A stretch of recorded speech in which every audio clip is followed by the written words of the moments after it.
Hey guys, Irish Lily here, and today we're back with Seduce Me the Otome. So this is where we last left off, and yeah.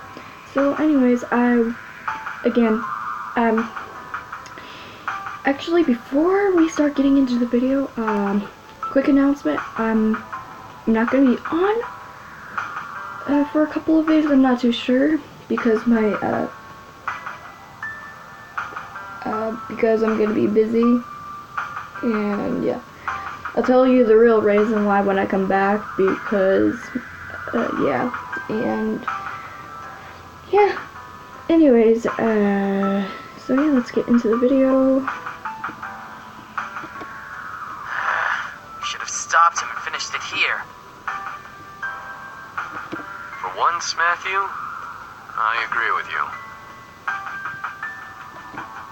I stood up and rubbed my arms, feeling the goosebumps Malix left behind on me. I couldn't stop myself from shivering in fear of his words. Malix, was he a demon? That son of a bitch is not a demon. He's a devil. A devil? There's a difference. There's a difference? Yes. Demons come from a different plane of existence called the abyssal planes. Devils, however, come from one of the 7 circles of a place humans know. It's hell. Despite us not being human, we are very different creatures. We actually have brains, for one. Devils always like to cause trouble and try to kill or torture others for their own enjoyment. Demons, like us, know when to use our powers and when not to. We're not stupid.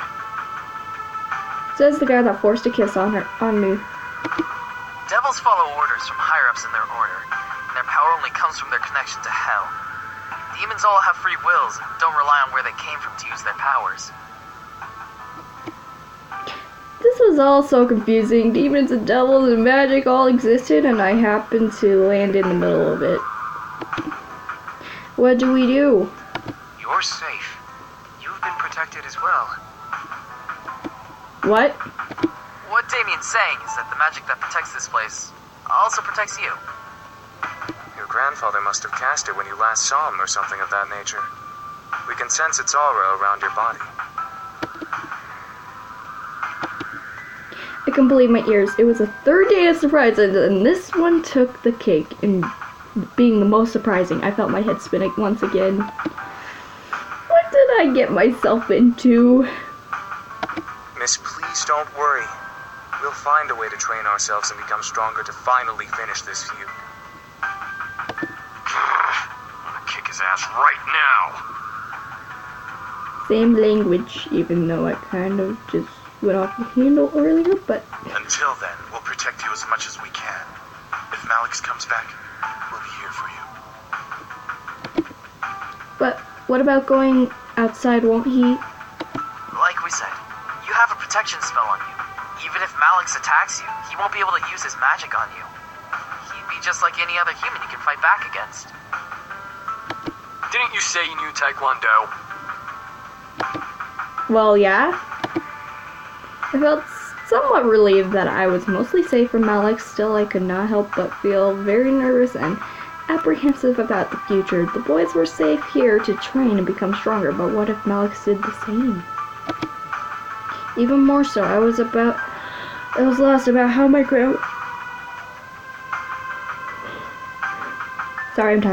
About how my grandfather knew about magic. I had to find out. At least I had time. I went to bed that night feeling nervous. Despite the words of the incubi, I felt like a target to something I'd never be able to explain or prove. Magic, devils, demons? How did it all even happen? Should I really meddle with the situation? They are only staying until after they defeat Malix. That's right, they said they'd only stay until after they defeated Malix. After that, my life would go back to normal. Temporary insanity, as Kay would say. The question was then, what would I want them to leave? If my life went back to normal, then I'd have to care for the house all on my own. I'd get to focus on my life instead of being distracted by the boys. I'd have to... my life. I'm still mad at the dad for forcing her to do something she doesn't want to do. Where was my life going anyway? I was under pressure from my parents with only my friends and the boys to comfort me. Without the boys, I have no way to hide from my responsibilities. Enough, let's just sleep and deal with it tomorrow when it comes. Defeating my sense of thought, I forced myself to sleep, unsure of what happened. Okay, why am I this tired? Of what tomorrow had planned for me. Hopefully, whatever the future had for me, I would be ready for it. I promise to be with you forever. That sounds like Naomi. You're so important to me. Susu? I swear I'll give my life to you. What? I'm confused. Please, let me love you. Huh? I'll be by your side, always. I'm confused now. I can't imagine living. I love you. I'm confused now. I slowly opened my eyes, letting the voices of my dream echo in my head and forced me awake. I rubbed my eyes, sitting up and looking at my clock. 7 a.m. Why am I up so early? I fell back onto bed and closed my eyes, trying to go back to sleep. However, something kept me awake. Why? It's too early to even be alive. Me every single morning. Me. I got up and sat up, staring at the fireplace across from my bed. A sigh escaped from between my lips before I threw my legs over the side of the bed. What to do at 7 a.m. in the morning? You know what? I haven't explored the place. I might as well explore. I decided it was a good idea to wander around the house, and I never really explored it much as a child, so there was bound to be new surprises. Well, come on, feet, let's go on an adventure. Stood up and exited my room. Sorry, I'm tired. Hoping that the boys were still asleep, I began to wander the halls on my end of the house, opening each door to find what room each door led to. Quickly, I found an old office, a desk and chair by the far side as a large bookshelf of documents and memorabilia adorned its nooks and crannies. There were a couple of pictures of me growing up peeking from the shelf as I walked further into the room. I don't believe I've been in here before. I tried to recall memories of ever seeing this room, coming up with nothing as a result. This room was new to me. Did I want to disturb the furniture? I'm curious. I gently opened the shelves and any drawers I saw in the room. In a couple of them were books and even sewing kits. I assumed they were used for my grandfather's toys, so I left them alone. One drawer, however, was locked no matter how many times I pulled. Grr, come on, open! Find a key. It must be somewhere hidden in the house. Nothing would not budge. The drawer beside it, though, revealing a laptop. Why is there a laptop in a drawer? I lifted it from the drawer and carried it over the desk and chair. Opening it, it was a high-tech laptop with a retina scanner as a pass lock. I was not sure whether or not to try to unlock it or not. I don't want to mess up anything, so I'm not going to try until I know the password. Whatever was in here belonged to my grandfather. It wasn't my place to try and pry. I closed the laptop and put it back in the drawer where it came from. Strangely, I felt a wave of relaxation wipe over me, making me sigh. Whatever happened was apparently good.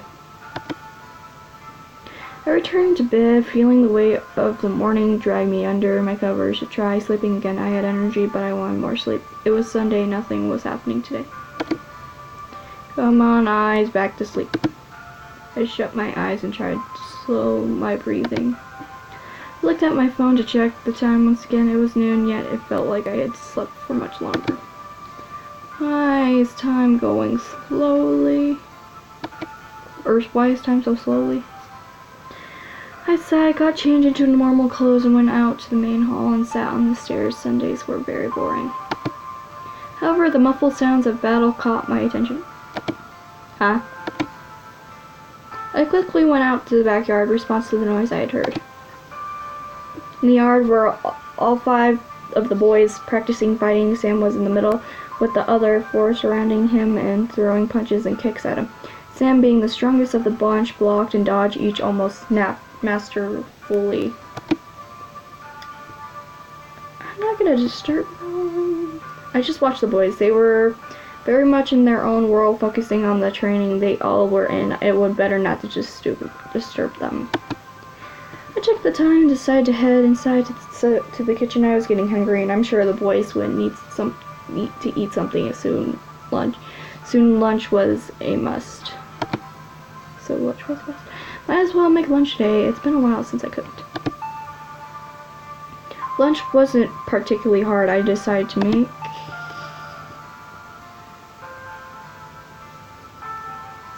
chicken and rice sounds good, but then again, pizza sounds good. I'm gonna do simple chicken and rice. Gotta keep their energy and strength up with protein. I took my time to make almost perfect chicken breasts alongside some rice. Cooking wasn't hard unless you didn't know what you were doing in the first place. I placed the food in the dining room, however, none of the boys were there by the time I brought the final dish out. I carried the dish to the main lobby, catching the boys separating into different rooms of the house. Part of me wanted to go into one in particular. The other part of me wanted to just leave them alone, leave them be, and take the food in my hand into my room and eat. Maybe I could go out today while the boys focus on training. I don't feel like disturbing them. They just got done, and I'm just gonna go to my room. I decided against bothering them. They knew where their food was, so I went to my room instead and ate alone in my room. It's not my problem. I turned on my computer and started to jam to music as I ate my food. As I ate, I began to think about going out. There were so many places to go, things to do.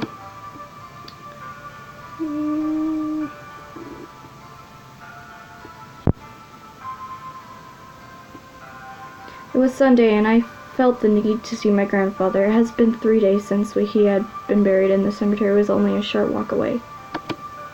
I decided to see him. I took my time eating and headed out to the street to walk towards the cemetery. It was a good half-hour walk, but it would be a nice stroll. A flower shop was on the way, so I could pick up flowers for his grave. I still felt the string of grief run through my bones, but I knew that it would eventually fade over time. I paused my journey to the cemetery to enter the flower shop, quickly picking a bouquet from the back display case and paying. The bouquet of lilies, please. Thank you. With flowers in hand, I made my way to the larger steel gates. St. Joseph's Cemetery. I entered and felt the cold shiver of death run through the air against my skin. Would it always be like this? The cemetery was a final resting place. It wasn't just the floor mouring or sadness. It was supposed to be also be a place for remembrance. I sighed as I walked through the cemetery towards my grandfather's grave. Hey, at least it's not dark and depressing anymore. Before I could reach it, though, I noticed a figure standing by the slab. Huh? Who's that? I stopped walking and tried to focus my sight to see who was standing at my grandfather's grave before I approached. I didn't want to interrupt a prayer or anything, but even more I wanted to know who exactly was there. My mind barely considered the idea that it was my father, but it couldn't have been him. Familiar brown hair crowned this person's head instead of the black and gray my father had. He was vaguely familiar. Is it who I think it is? Andrew? Is it Andrew? Andrew. It was indeed Andrew. He was dressed in casual clothes, but he was giving his respects to my grandfather. I was curious as to why. I quietly stepped closer and approached Andrew in the grave, being careful to not scare Andrew. At my footsteps, Andrew turned to me, and realizing it was me, turned fully to me. Oh, Miss Anderson. I'm sorry. I'll just... Andrew quickly shook his head and took a step to leave. You're fine, Andrew. I stopped him with a hand and smiled. He was merely paying his respects. There was no need for me to intrude. Andrew stared at me before smiling and nodding, returning to his place in front of the grave, sorry. He took a side step to make room for me, so I stepped next to him. I looked to the grave, running my gaze through the engraving and the stone slab before gently laying my bouquet down by it. However, I didn't stand back up. I gently sat down on the grass in front of the grave and stared at it. Lilies? Common flowers for gravestones, yes. Yeah, but my grandfather didn't have a favorite flower.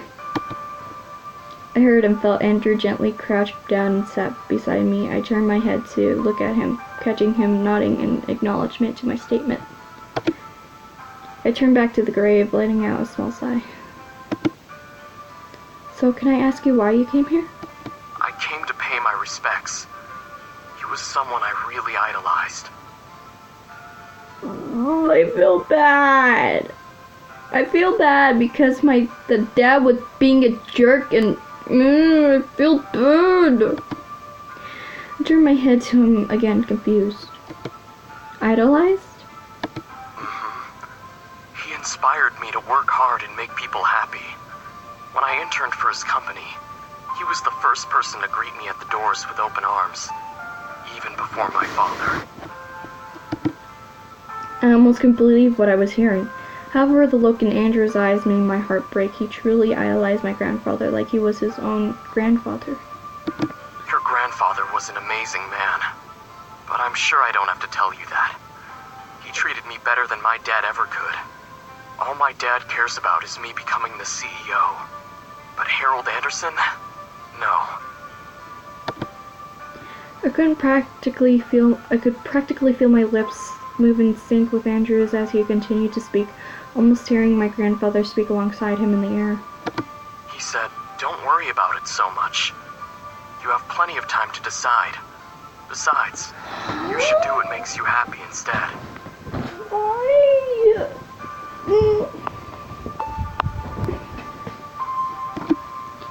He said that to me too. Andrew turned to me in surprise before smiling. Really? He cared a lot about you. There were days that he wouldn't stop talking about you and compared you to me. I felt a blush run across my face. What things did he say? Well, he told me how cute you were and how you loved to make people happy. He also said you always had the perfect ideas for his toys. I felt a smile grow on my face, remembering the small moment when I had helped him design his now most popular toy, the glowing heart bear. I didn't realize how proud of me he was because I was so small, but now that I was older, I was able to understand. He always had me help him even when I didn't feel like I could. He was the greatest person ever in my life. He treated me better than my dad. How does your dad treat you? He slapped her across the face. How do you think I feel? He's pretty harsh to me. He wants me to be the CEO of the company as well, since it's technically a family business. He's strict, like my dad. Well, if it ever came to a time where the board had to decide a CEO, I'd gladly give it up for you. I couldn't help but raise an eyebrow. Didn't you want the position? Why don't you want the seat to be CEO? To my surprise, Andrew shook his head with a goofy smile. I don't. My dad wants me to take over the Anderson company, but I really am not sure if I want to or not. Sure, making toys is great and helping people is something I want to do, but I don't know if I want to head the company. You're not sure what you want to do? Just like me. You don't want to be a CEO either? I shook my hand. Andrew let out a small laugh. Man, we must be the worst kids on the planet. Our dads want us to take over a company, but we don't even want to. Imagine what would happen if they actually liked each other. I couldn't help but laugh with him. We were in the same boat, yet we were on opposing sides. It was like Romeo versus Juliet, two families competing for one goal, but the competitors didn't want to even try to reach that goal. Andrew gently stopped laughing and smiled at me. Your grandfather was right about one thing, though. You are really cute. I like him. He's not flirtatious like Eric, but I like I'm happy he's not flirtatious like Eric, okay? I'm just happy. The blush that had faded from my face suddenly returned at his words. I looked away from him, making him laugh again. Sorry, it's true. Cross my heart. Thanks. He was flattering me. I had to admit he was cute too, but I had only known him a short while. It wasn't realistic to like him more than that. Andrew cleared his throat and sat up straight, rubbing the back of his neck. I'll let you have some time with your grandfather. I don't have anywhere to be, so I'll wait by the gates and give you a ride home when you're done. Thank you. It was very sweet of him to wait for me, so I accepted his ride home. Andrew smiled before heading back to the gates. I remained with my grandfather. I'm sure you're laughing where you are, Grandpa. I practically glared at the grave, but after a brief second, I smiled. He's a sweet guy, and he's a big fan of yours. Who wouldn't be? You care for everyone, no matter who they were. I gently ran a finger over one of the lilies in the bouquet. It was soft to touch, but my mind was filled with Andrew for some reason. Blah. My mouth is getting tongue-tied. Was this grandfather's plan? Did he hope for me to meet Andrew as a kindred spirit? I wouldn't be surprised. I chuckled softly before standing. I'll be fine, Grandpa. Andrew's a good guy, but who knows? I shrugged before letting out a sigh and turning back to the cemetery gate, where Andrew awaited me. Andrew led me into his car and drove me home. He's polite, goofy, cute, really nice. I just like him, okay? I like him. I went to my room and remained there until dinner. The remainder of the night passed by surprisingly uneventful. The boys continued to train with each other, but were kind enough to stop and make me dinner. I was glad for that. Unsurprisingly, the food was perfect, but I felt a little empty without the boys to eat with me. They most likely had already eaten, but still I felt lonely. I couldn't let it bother me. I ate and went back to my room to study and sleep. Surprisingly, I felt good going to bed that night. I felt like I could have a peaceful sleep after the previous rough nights I had. I felt good. I drifted to sleep and woke up almost flawlessly the next morning. No grogginess, no aches, perfectly energized and bright-eyed. Man, how long has it been since I got that much good sleep? Oh, whoops. Well, hey, I must be lucky today.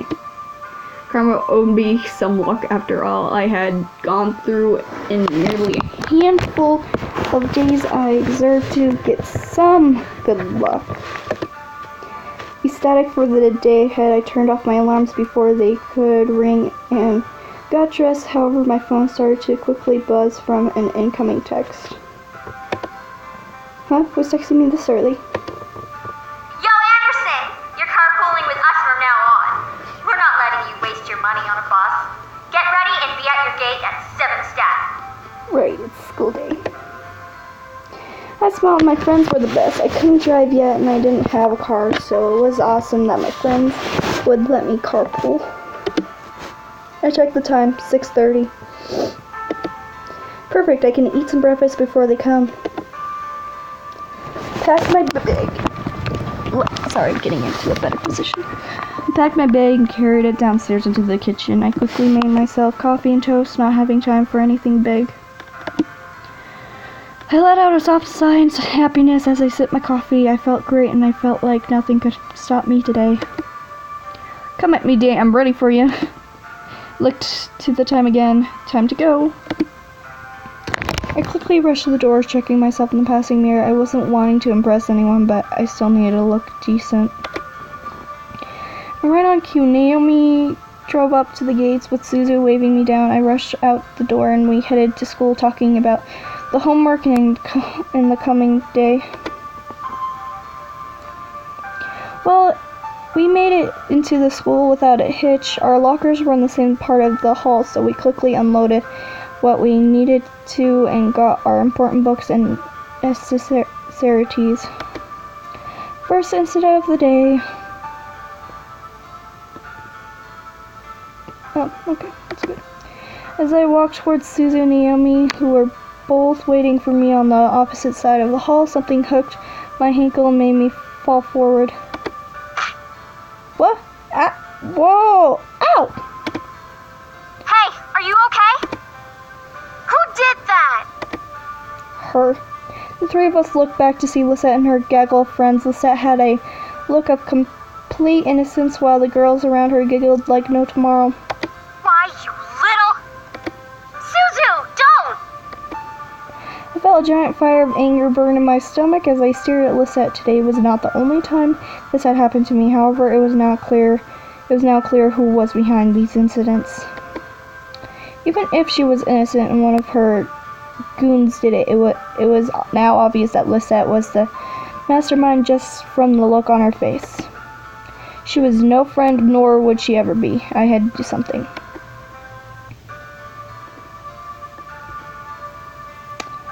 No. I wasn't going to bring myself to her level. She was a bully, but I was not going to let her get to me. I had to be stronger than her, and only then would I have to beat her. I stood up and brushed myself off, pretending nothing had happened. Anderson, you okay? That was a pretty bad fall. Yeah, I'm fine. A fall like that is nothing.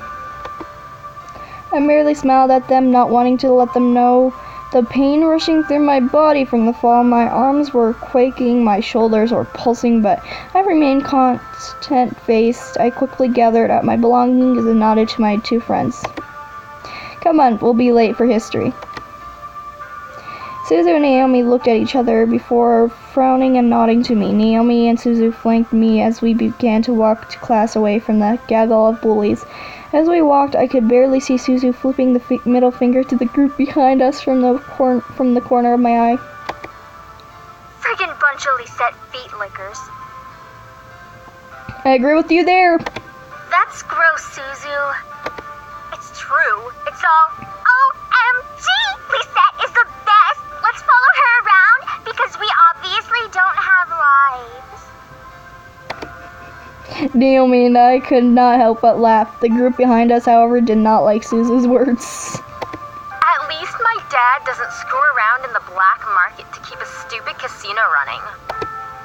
Suzu stopped and I stopped as well to look back at Suzu, who was completely...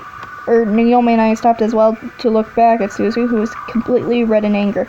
Suzu was slowly turned ahead to the group, glaring daggers at them. Fuck did you just say? I had to act fast. I placed my hand on Suzu's shoulder and gripped tightly, knowing she could try to push my hand away. Suzu, they're not worth it. Let's just go. No, I think it's about time we taught them some manners. Suzu! I looked at Lisette and her group. Lisette had widely amused smile on her face, which irked me to no end. Nevertheless, I knew that fighting wasn't going to get us anywhere. Let's go! I grabbed Suzu by the shoulder, roughly pulling her back to Naomi and me. Suzu tried to step forwards to the group, but Naomi held her onto her other shoulder. We held onto Suzu, who fought against our hands as we marched to class. Surprisingly, the rest of the school day went off without another incident. I went to my classes, had lunch, and was anxious to get home. As the bell rang for school to end, I felt my phone vibrate in my pocket. A text? From Dad? No! I'll be picking you up today. Make sure you're ready to go when I get there. That's kind of a surprise. I quickly headed back to my locker and got my things before waiting for Naomi and Suzu. Hey, are you ready to go? Actually, my dad's picking me up. Really? Okay, I guess that kind of makes sense. Why? Yeah, haha, alright. I don't know what you said, but I'll go back to that later on. Even while I laughed, something didn't seem right. My dad texted me to say this. Why was he going to pick me up? Had I done something wrong? I didn't know. I waved goodbye to Naomi and Suzu before heading off to the usual spot where my dad picks me up. I took the time to listen to my music while I waited. I need to go to another Rise of the Phoenix concert. Eventually, I had played the entire album with no one showing up. What the? Hey, Dad's never late, especially not this late. I quickly dialed my dad's number again, but as soon as I pressed call, it disconnected and I read a signal disconnection error message. What the? No signal error? How do I not have a signal? I double-checked my phone and saw all 5 bars for signal. He must be in a dead zone. Before I could finish, a group of hands grabbed at my hands, feet, and covered my mouth. I screamed into the hand over my mouth, struggling to pull away from the hands grabbing at my limbs. It felt disgusting and scary feeling their hands on me. I needed it to stop. Hey! Don't dirty up Malix's prey! The voice, which sent a fearful shiver down my spine, whispered into my ear. You're coming with me, Miss Anderson. Let me kick her butt, please. I couldn't fathom what was happening, but before I knew it, I was blindfolded and my limbs were quickly tied up. I felt myself being carried somewhere and was shoved into something that echoed the interior of a bus or van. The doors closed and off I was taken, unsure of where I was going and why. All I knew was that I was in trouble. All I saw was darkness. I felt numb as I was taken to a place that I didn't know of. I couldn't even move my lips to scream. Sounds zipped past of my ears. First of the interior car, then the outside, then an echoey space with whispers and crackles of people vibrating through it. However, the wrap around my eyes was eventually removed from my face and my bonds were cut. It took a while for my eyes to adjust, but I found myself in a warehouse surrounded by devils, including Malix, who was smirking at me. Okay guys, I'm gonna leave the video off here before it goes to 34, because it takes longer when it's at 34. So yeah, if you guys like the video, please like it, and if you're new to my channel, please subscribe, and I'll see you all next time. Bye guys!